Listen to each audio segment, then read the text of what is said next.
With its stunning beaches and fantastic landmarks, California remains one of America's hottest tourist destinations. In star-spangled LA, people chase their dreams, while San Francisco houses some of the state's most recognizable sights, from the Golden Gate Bridge to Alcatraz Island. But beneath the glitz, the glamour, and the desert heat lies an average of 20,000 unsolved missing persons cases, and about 48,000 unsolved deaths. In today's episode, we'll be exploring 2 horrific unsolved cases from California. But first, I'd like to thank Monkpack for sponsoring today's episode. Whether you're grinding away 12-hour workdays researching, writing, and narrating content, or simply attempting to live out your life's goals, a balanced diet and healthy food is imperative to fuel yourself to success. Unfortunately, there are so many options when considering what to eat, it can be overwhelming to the point we forego nutrition to pick out whatever is most accessible. Luckily, with Monkpack, finding the perfect snack to help you prosper and feel better couldn't be easier. Monkpack is a leading snack manufacturer known for its keto-friendly bars and cookies, featuring low sugar counts and plant-based, non-GMO, gluten-free ingredients, without those sneaky sugar alcohols to boot. The granola bars and nut and seed bars especially are perfect for those low-carb cravings, having just 1 gram of sugar, 2 to 3 grams of net carbs, and less than 150 calories per bar. Monk bars range in flavor, from caramel sea salt to coconut cocoa chip, but our favorite amazingly textured bar has to be the sea salt dark chocolate. It's a simple yet perfect combination of savory, bitter, and sweet flavor profiles, making it the perfect guilt-free dessert or midday snack that'll power you through your afternoon routine. Even if you're not on a keto diet, these treats are for anyone looking for flavor and real ingredients that make a positive impact on your performance. Get 20% off your first purchase of any Monkpack product by visiting monkpack.com and entering our code COLDCASEDETECTIVE at checkout, or simply click the link in the description down below to get your 20% off. And now let's dive in with today's mysteries.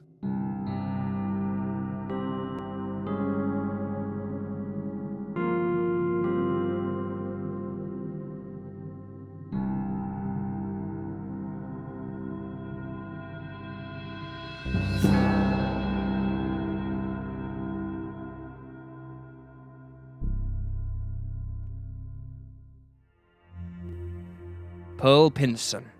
Pearl Jean Frances Pinson is described by those who knew her as a loving soul and a girl who loved to laugh.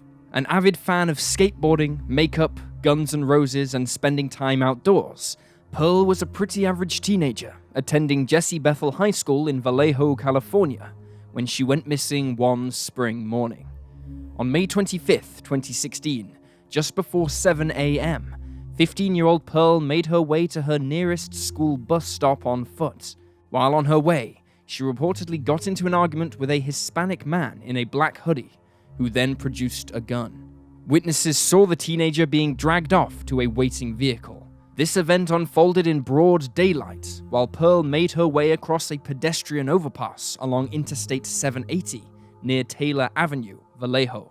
Reportedly, Pearl's face was bloody, and she was screaming for help. A moment later, the same witness who saw her abduction heard a single gunshot ring out. They dialed 911, but by the time the authorities arrived on the scene, the teenager and the Hispanic man were gone, and very few clues were left behind. All that remained was a bloodstain and Pearl's mobile phone. The Hispanic man was soon identified as 19-year-old Fernando Castro. Castro was a petty criminal who'd had a few scuffles with the law, but he had never been involved with kidnapping, murder, or stalking. His family was blindsided by the news that he had been placed at the scene when Pearl vanished. It was initially stated that the two may have known each other, and that Castro was perhaps Pearl's boyfriend. However, investigators were unable to connect the pair in any way. There was no record of them being in contact with one another. 2.5 hours after Pearl disappeared, Castro was seen driving in the area of Sir Francis Drake Boulevard, near the San Rafael Bridge in Marin County, California. The following afternoon, he was spotted out driving again. Officers with California's Highway Patrol and the Santa Barbara County Sheriff's Office chased Castro's vehicle into Santa Barbara County. Afterwards, a shootout ensued between law enforcement and the 19-year-old, who was reportedly the first to open fire on the police. Castro was subsequently killed during the shootout. Pearl was not in his vehicle, and the only trace of her was her blood, which was found in the trunk of his car. The teenager was never heard from again. Castro was killed about 300 miles south of where Pearl went missing.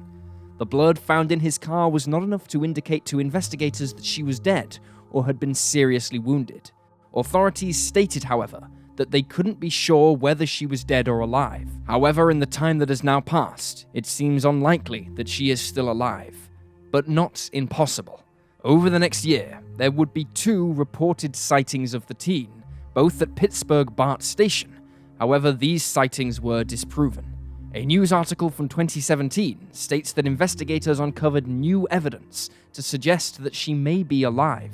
Reportedly, the police initially suspected that Castro went to Jenna in Sonoma County shortly after Pearl went missing. After sifting through hours and hours of CCTV footage, they found the 19-year-old on camera at a petrol station near Bodega Bay. The Solano County Sheriff's Office told the media, "There's nothing at this point, even 9 months later, that would suggest Castro killed Pinson." Despite the optimism of investigators at the time, there has been no trace of Pearl in the years since. One of the main theories in this case is that the missing teen became a victim of sex trafficking. However, investigators have been unable to find evidence to support this idea. There was no evidence that anybody other than Castro was involved. Still, Pearl's older sister, Rose, believes this may be what happened to her sibling. In early 2021, Rose followed up on an alleged sighting of the teenager, who would be 21 if she was still alive, but this lead appears to have died out. Rose tries to keep tabs on the case, but was told in 2019 that it would not be the main focus for the police because there simply wasn't enough information or evidence for them to work from. Ever since then, investigators have failed to keep in touch with the family. Rose states that she can never get a hold of anyone when she calls. 15-year-old Pearl Pinson was last seen making her way across a pedestrian overpass along Interstate 780 near Taylor Avenue when she was seized by 19-year-old Fernando Castro. The pair had no known relationship prior to the abduction. Pearl is described as a white woman with light brown hair, which was dyed green when she went missing, and blue or green eyes. She is around 5'3" and weighs around 130 pounds. At the time of her disappearance, she was wearing a black and white zip-up jacket, a grey sweatshirt, black leggings or sweatpants, and pink, black, and white Nike turf shoes. She also had on a black Raiders beanie hat. Pearl was carrying a black and turquoise backpack with a Joker emblem on it when she was last seen. Her Charlie Project page lists that she may be in need of medical attention for unspecified reasons. If Pearl is still alive, she will be 21 years old. Fernando Castro was a Hispanic male who drove a gold 4-door 1997 Saturn with the license plate number 5XZD385. If you have any information about Pearl's case, you can contact the Solano County Sheriff's Office at 707-421-7090. Mitrice Richardson. An intelligent and accomplished young woman, Mitrice Richardson was born on April 30th, 1985, to Lattice Sutton and Michael Richardson.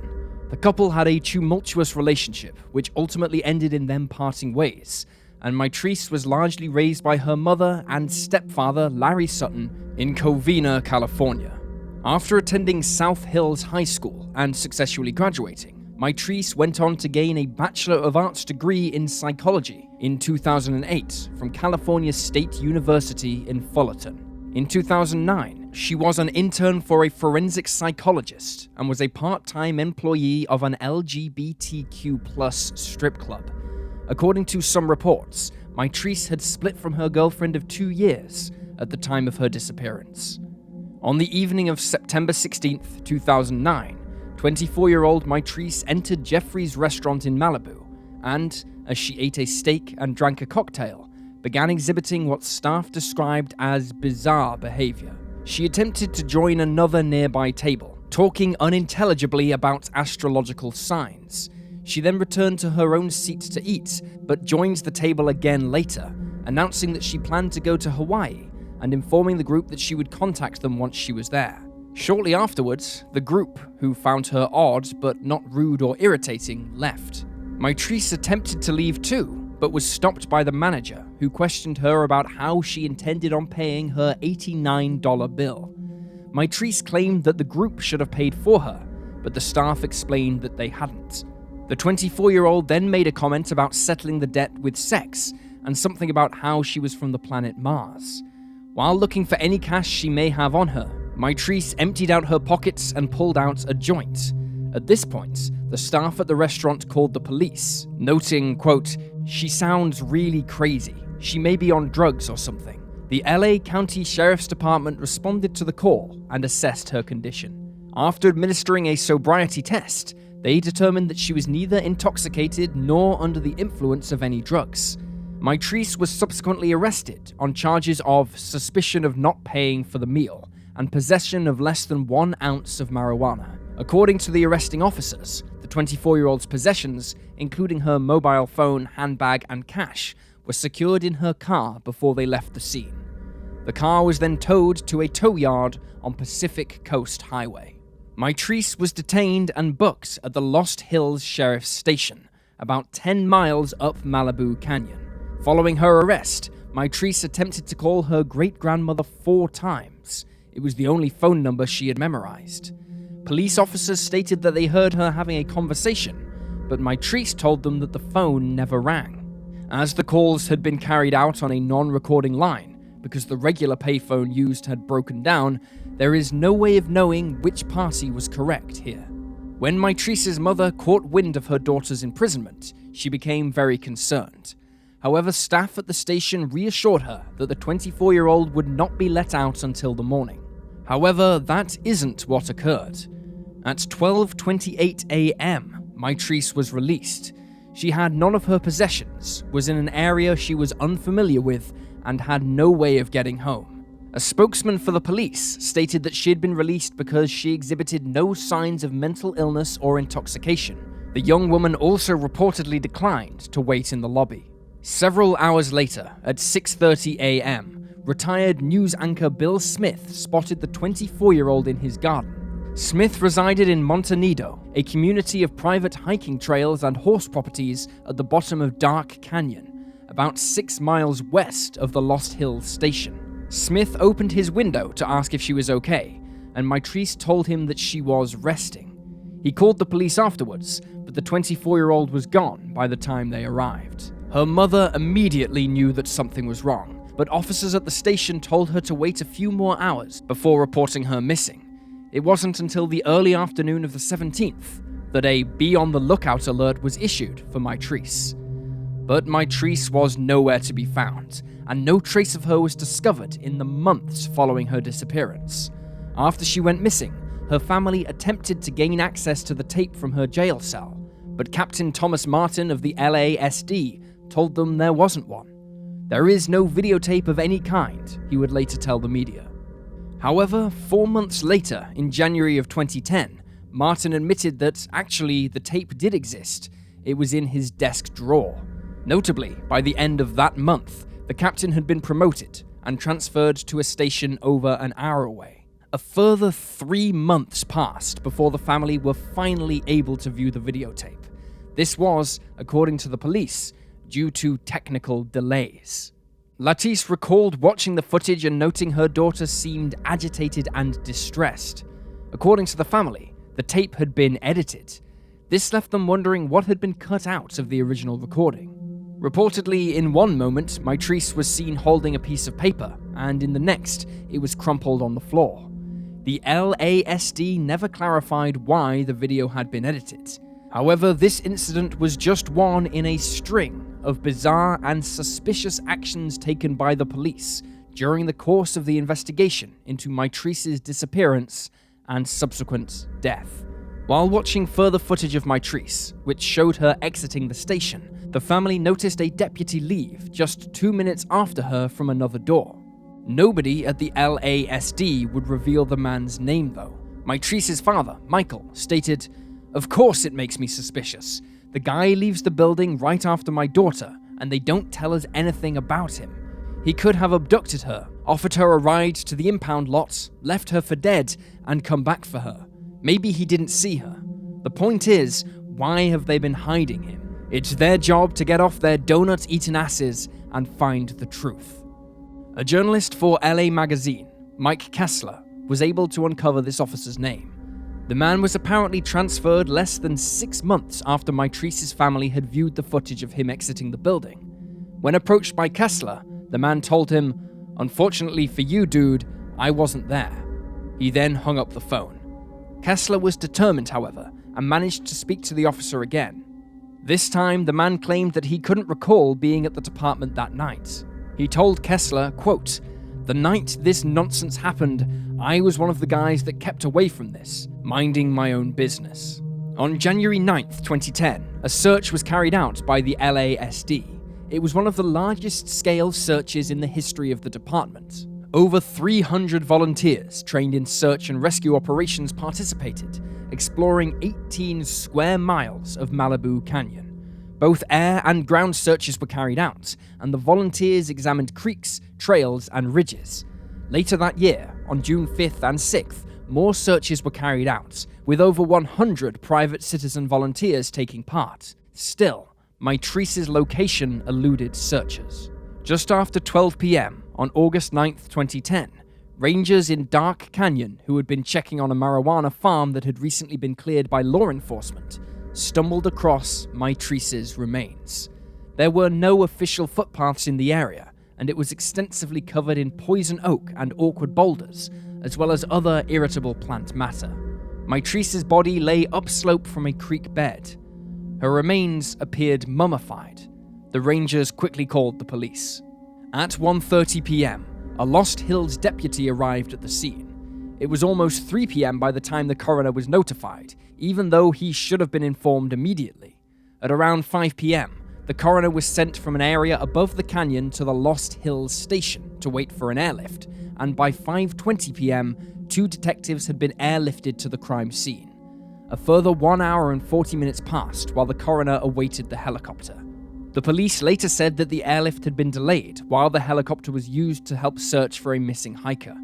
At 8 p.m., as the sun began to set, Mitrice's remains were collected by detectives and airlifted back to the station. This was against the direction of the Assistant Chief Coroner, Ed Winter, and the state code on the matter, which stated that a body shall not be disrupted or moved from the position or place of death without permission of the coroner or the coroner's appointed deputy. In total, the LASD had access to the remains for over 6.5 hours before they moved them without the approval of the coroner. A veteran of the LAPD, who was interviewed by LA Magazine, bluntly commented that the act of moving the body from the scene without the coroner's permission was, quote, ass backwards. He noted that law enforcement's job is to protect the crime scene. You never move a body without permission. The rangers who had first found the body had taken photographs, and they passed them on to the coroner. These have never been publicly released, but a source close to the investigation told the LA Magazine writer Mike Kessler that Mitrice's right leg sat 2 yards upslope from her body. The femur bone had been removed as if it had been pulled out, not by animals, leaving behind a channel through the soft tissue. It was nothing short of bizarre. Adding to the strangeness of the scene, one of her arms had been positioned in such a way that it defied gravity, indicating that it had been placed there and kept in the position for some time after her death. It has been suggested by a forensic anthropologist named Clea Koff that this was the result of Mitrice's body being wrapped up in something after her death. But more oddities were about to reveal themselves.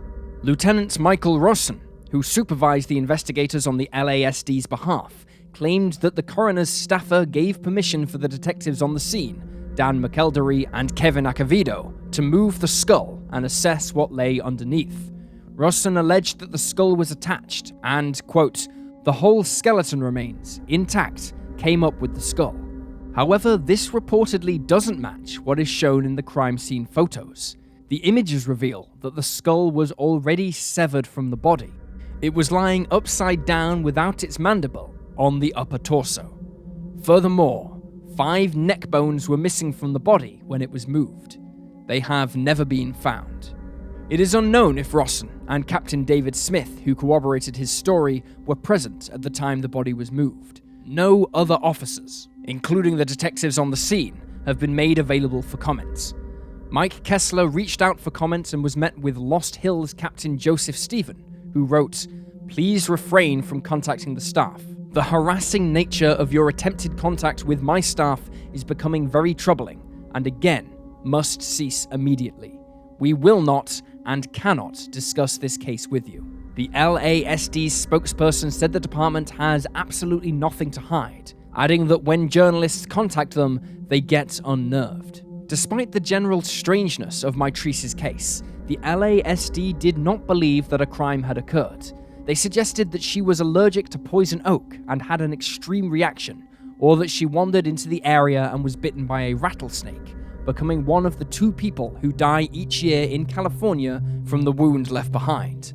They also proposed that animals had taken the 24-year-old's clothing. Only her bra, belt, and jeans had been left behind, found near to her body. If animals had taken her clothing, it would mean that they also unfastened her bra, unbuckled her belt, pulled it from the loops on her jeans, dragged down her jeans and underwear, and ran off with her shoes. The list goes on, and it doesn't appear to be convincing. Another officer suggested that her clothing was removed by the currents of the water, but again, this doesn't explain how her bra came unhooked or her belt became separated from her jeans. If this was the case, it would also mean that the water rose 60 feet above the creek bed and then pushed the body in the opposite direction of the current in order to deposit it where it was located, on the slope above the creek. Another question that has arisen in this case is how Mitrice's remains came to be partially mummified. How had they not fully decomposed in the heat?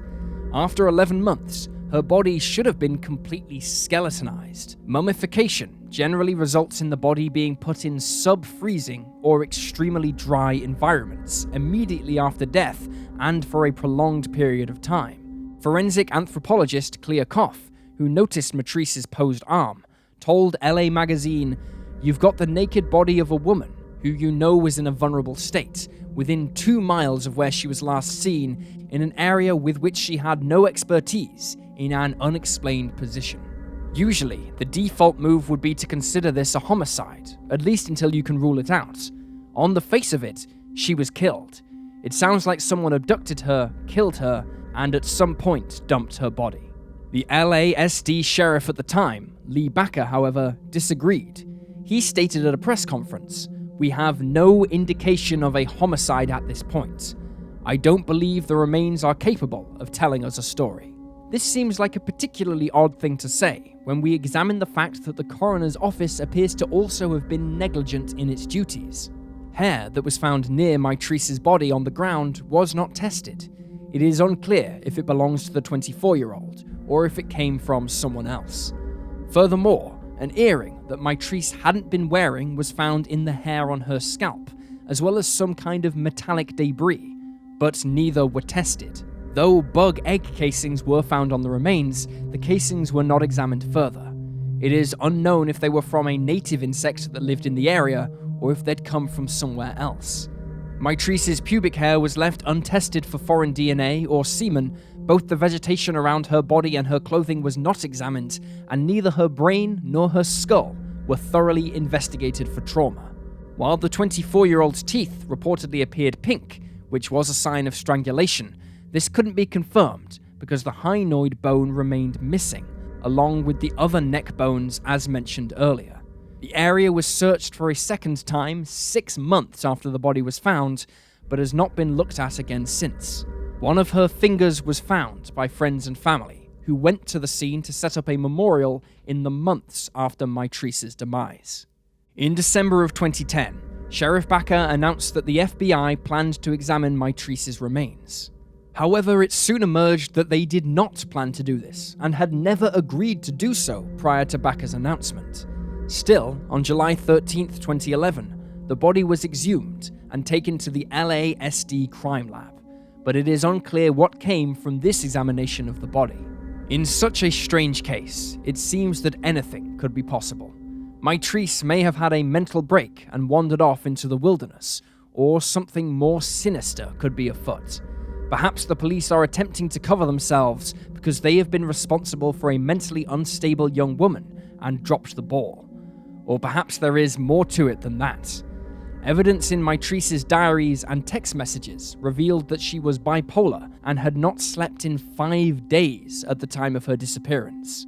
It is likely she was suffering terribly when she was released from the Lost Hills station that September night. Lettice, the 24-year-old's mother, believes she met with foul play. "Mitrice is not a hiker," she said. "My daughter is a city girl. She did not wander into that canyon. I believe she was suffering from mental illness, and somebody took advantage of that. I believe she was possibly raped, definitely killed, and eventually dumped." An independent investigation into the LASD's handling of the case revealed that they had done nothing wrong, and so no action was taken against the department. Following the discovery of Mitrice's body, however, both parents sued the LASD for releasing the young woman. They each received $450,000. Mitrice's case is still unsolved, and a $10,000 reward was recently reinstated. Anyone with information on Mitrice's death can contact the LASD at 213-229-1700. And there you have the facts. Please leave a comment down below with your own theories and speculations, and remember to like this video and subscribe to support the channel. Thank you for watching. Stay alert, stay safe, and I'll see you next time.